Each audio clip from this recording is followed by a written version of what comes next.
फिर दिन हुआ पुरानी रात का, करे सो शुक्र हम खुदा की जात का, खुदा की जात का, नया फिर दिन हुआ। आज की आयत नरम जवाब कहर को दूर कर देता है, पर करख्त बातें गज़ब अंगेज़ हैं। इमसाल 15 बाब पहली आयत। अजीज़ों, कुछ दिन पहले मैं एक प्रोग्राम सुन रही थी। मौजू था गुफ्तगू। सच में मेज़बान ने बड़ी ही अच्छी बातें कहीं। हर एक बात गौर तलब थी, मगर एक जुमले ने मुझे बहुत कुछ सोचने पर मजबूर कर दिया। उसने कहा, एक बात का बड़ा ध्यान रखना चाहिए कि जिस किसी से भी बात करें, ना तो ज़ुबान सख्त हो और ना ही लहजा करख्त। साथियों, ये सादा और रस्मी सा फ़िक्रा है, मगर इसमें बड़ी सच्चाई और गहराई है। बिलाशुबा ज़ुबान बसाते खुद लचकदार है, मगर इसकी नरमी और सख्ती का इन्हसार उन अल्फाज पर है जिनको हम ज़ुबान से अदा करते हैं। इस बारे में साहिब फ़हम भी बड़ी अच्छी सोच रखते हैं कि लंबा धागा और लंबी ज़ुबान दोनों ही उलझ जाते हैं, इसलिए धागे को लपेट कर और ज़ुबान को समेट कर रखने में ही बेहतरी है। इसलिए अल्फाज के चुनाव में एहतियात अच्छी बात है, लिहाजा पहले तोलें फिर बोलें। याद रहे, गुफ्तगू तरबियत की अक्कासी करती है। बिलाशुबा इंसानी अज़ा में सबसे नरम हमारी ज़ुबान है।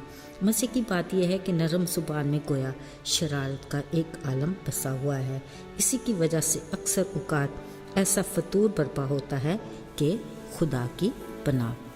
गोया आग की एक चिंगारी जिसकी लपेट में सारा जंगल आ जाता है। अक्सर औक़ात ज़ुबान की ज़रा सी बेएहतियाती अच्छे भले घर में फसाद जैसी ख़तरनाक कैफियत को जन्म देती है। गंदी महलों में इंतशार का बायस भी यही छोटा सा उज़्व ज़ुबान है। इसका किरदार एक फूटते चश्मे की तरह है जिसको किसी भी तरह रोकना आसान नहीं। हैरत है ना, ये छोटा सा उज़्व कितने बड़े कमाल दिखाता है। अजीज़ों, इंसान खुद को कितना मजबूत और ताकतवर समझता है। हर तरह के ख़तरनाक कीड़े मकोड़े, खूनखार जानवरों को अपने काबू में कर लेता है, मगर एक छोटी सी ज़ुबान पर कंट्रोल नहीं। कभी कायनात की तस्खीर का भी दावा करता है, मगर एक ज़ुबान से मात खा जाता है। अजीज़ों, बात सिर्फ यहाँ तक नहीं, ज़ुबान का एक और बड़ा कारनामा दोगलापन है जो इंतहाई ख़तरनाक है।